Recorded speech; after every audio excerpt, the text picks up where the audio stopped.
Post. Stories that travel.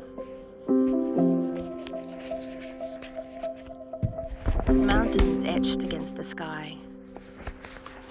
Winding roads. Isolation. It's generally a blessing and occasionally a curse. The way the low autumn and winter setting sun highlights the trees with yellow spotlight.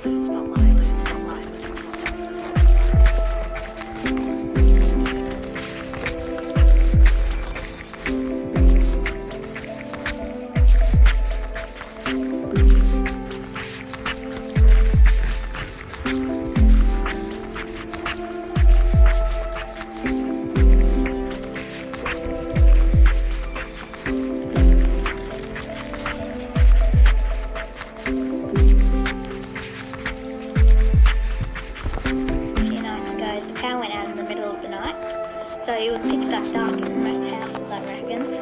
And my whole family woke up because we're not usually used to it. Because we usually set the whole way light on. And my sister was screaming and crying. But it's normal for the power to go out in the night. Like we had last year this whole time, and we had horrible storms, and we were like flooding in some areas around here. The ice flashes and jellybugs and only turns out power line.